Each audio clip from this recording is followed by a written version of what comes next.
श्री स्वामी समर्थ. नमस्कार मित्रांनो. श्रावणात 6 चुका करू नका. जरी मृत्यू तुमच्या समोर असला तरी हे वाईट काम श्रावण महिन्यात करू नका. संपूर्ण श्रावण सोमवारचा लाभ नष्ट होईल.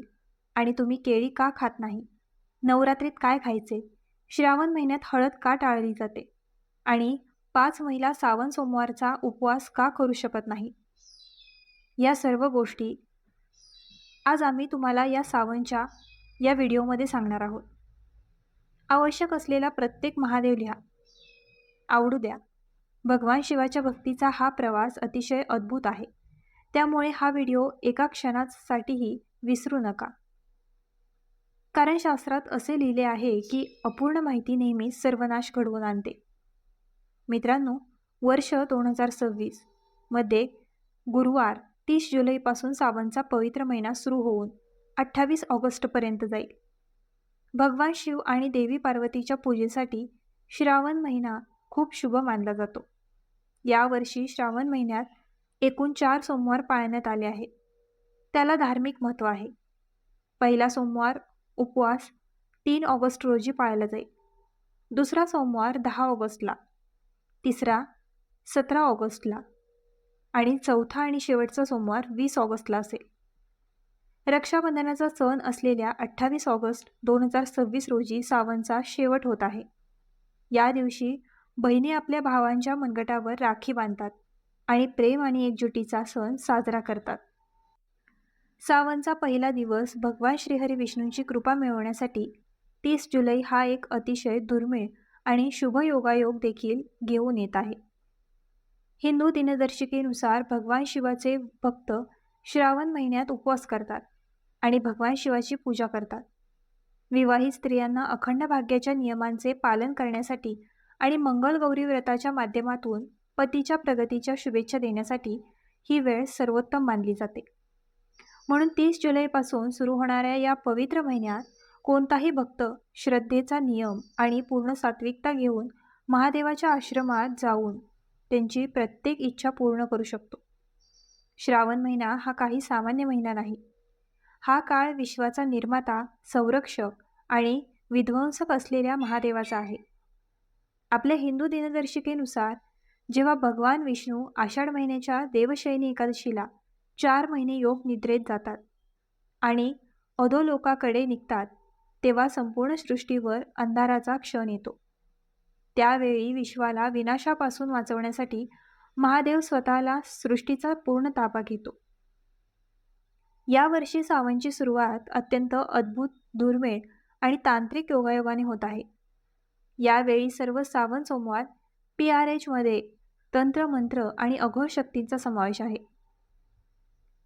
शास्त्रांमध्ये असे लिहिले आहे की श्रावणाच्या सोमवारी उपवास केल्याने मनुष्याच्या 7 जन्मांच्या जमा झालेल्या पापांचा नाश होतो. जे कुमारी मुली हा उपवास करतात त्यांच्या जन्मकुंडलीतील सर्व ग्रहीय दोष शांत होतात आणि त्यांना शिवासारखा वर मिळतो. विवाहित स्त्रिया जे ते ठेवतात तेव्हा अकाली मृत्यूची छाया आणि त्यांच्या जोडीदारावर पडणारा यमराज देखील पळून जातो. पण लक्षात ठेवा, श्रावण सोमवारची पूजा जितकी सोपी आणि आकर्षक दिसते तितकीच आकर्षक असते आणि त्याचे अद्भुत अदृश्य नियम तितकेच धोकादायक आणि भयानक आहेत. जर एखाद्या व्यक्तीने केवळ समाज दाखवण्यासाठी किंवा अहंकाराने नियम न ओळखता हा उपवास केला तर त्याला सद्गुणांऐवजी महादेवाच्या 3ऱ्या डोळ्याच्या क्रोधाला सामोरे जावे लागू शकते. शिवलिंगावर पाणी अर्पण करण्याचे ते भयानक सत्य जे कोणीही सांगत नाही. श्रावण महिन्यात जेव्हा आपण शिवमंदिरात जातो तेव्हा पाणी परत घेऊन थेट शिवलिंगाकडे जाणे ही आपली सवय असते. पण इथे लोक त्यांच्या आयुष्यातील सर्वात भयंकर, आत्मघाती आणि विध्वंसक चूक करतात. बरेच लोक मंदिराच्या आतल्या नळातून, विहिरीतून किंवा शिवालयाच्या अंगणात बसवलेल्या फिल्टरमधून पाणी घेतात आणि ते भगवान शिवाला अर्पण करतात. शास्त्रानुसार हा एक गंभीर गुन्हा आणि निषिद्ध कृत्य मानले जाते, ज्याला पराया जल किंवा चोरलेले पाणी म्हणतात. मंदिराचे पाणी केवळ त्या अंगणात राहणाऱ्या पंडित, पुजारी किंवा सेवकांसाठी असते, कारण ते मंदिर परिसर हे त्या पुजाऱ्याचे घर आहे. जर तुमचे घर मंदिराच्या मर्यादेबाहेर असेल तर तुम्ही नेहमी तुमच्या घराच्या स्वयंपाकघरातून किंवा तुमच्या घराच्या शुद्ध पाण्याच्या पात्रातून तांबे, चांदी किंवा पितळी लोटाने पाणी भरून मंदिरात जावे. यामागील सर्वात मोठे आध्यात्मिक आणि वैज्ञानिक रहस्य हे आहे की जेव्हा तुम्ही तुमच्या घरातून पाणी घेऊन शिवमंदिरात पायी किंवा कोणत्याही मार्गाने जाता, तेव्हा तुमच्या घराची नकारात्मक ऊर्जा, तुमच्या कुटुंबाच्या समस्या, तुमच्या पूर्वजांचे दुःख आणि तुमच्या शरीराचे आजार त्या पाण्यात अडकून पडलेले दिसतात. ते पाणी तुमचे सर्व दुःख स्वतःच्या आत शोषून घेते. जेव्हा तुम्ही ते पाणी शिवलिंगावर अर्पण करता, तेव्हा महादेव तुमचे दुःख स्वीकारतो आणि ते त्याच्या घशात विषासारखे सेवन करतो. पण जर तुम्ही मंदिराचे पाणी घेऊन तिथे अर्पण केले, तर तुम्ही तुमच्या घराची कोणतीही समस्या महादेवावर सोपवलेली नाही. तुमचा तो प्रवास अपूर्ण राहिला आणि त्या उपासनेचे फळ शून्य झाले. शिवलिंगावरून कोसळणाऱ्या पाण्याचे चमत्कारिक आणि भीतीदायक फायदे.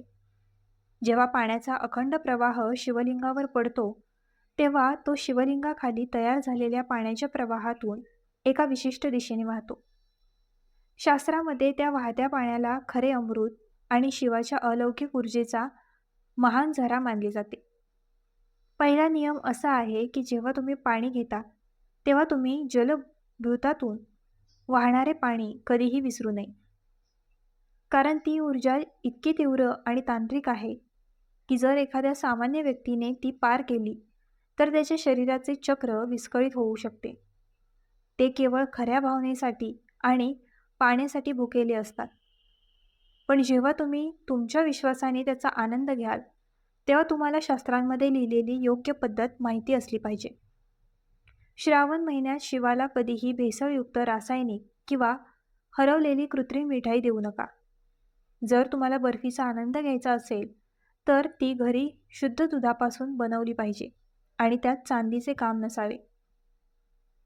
कारण चांदीचे काम करण्याच्या प्रक्रियेत अनेक वेळा अशुद्ध आणि निषिद्ध वस्तूंचा वापर केला जातो, ज्यामुळे महादेव संतप्त होऊ शकतो. भगवान शिवाची पूजा करणे खूप शुभ मानले जाते. विशेषतः सावनच्या उष्ण आणि दमट हंगामात दही पूर्णपणे ताजे असावे. शिवलिंगावरती आंबट खमीर किंवा शिळे दही अर्पण केल्याने घरात दुःख आणि आजार वाढतात. पंचामृत करताना दही, दूध, तूप, मध आणि कँडी एखादी विशिष्ट प्रमाणात मिसळा आणि ते कधीही तांब्याच्या भांड्यात ठेवू नका. तांब्याच्या भांड्यात दूध किंवा दही टाकल्याने रासायनिक प्रतिक्रिया होते आणि पंचामृत विषासारखे अम्लीय होते, जे शिवलिंगावर अर्पण करणे पाप आहे. पंचामृतासाठी नेहमी पितळ, चांदी, कांस्य किंवा मातीची पवित्र भांडी वापरा. समुद्राचे मंथन आणि संपूर्ण सृष्टीला हादरवून टाकणाऱ्या विषाच्या हालचालींची पौराणिक कथा. सावनच्या या पवित्र, अलौकिक आणि भीतीदायक भागाच्या शेवटी आपण अमर पौराणिक कथा ऐकूया की सावनच्या कोणताही उपवास ऐकल्याशिवाय किंवा वाचल्याशिवाय सोमवारची पूजा किंवा उपवास कधीही पूर्णपणे फलदायी होऊ शकत नाही.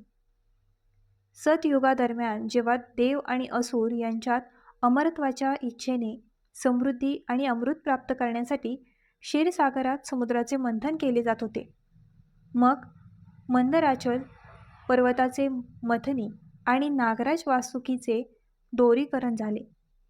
एका बाजूला देव आणि दुसऱ्या बाजूला राक्षस होते. मंथन करण्याच्या त्या वेगवान आणि भयंकर प्रक्रियेतून अचानक समुद्राच्या आतून एक खोल, काळा, भयानक आणि अत्यंत विध्वंसक धूर निघू लागला. तो सामान्य धूर नव्हता. हा प्रत्यक्षात हलखल नावाचा एक महावश होता.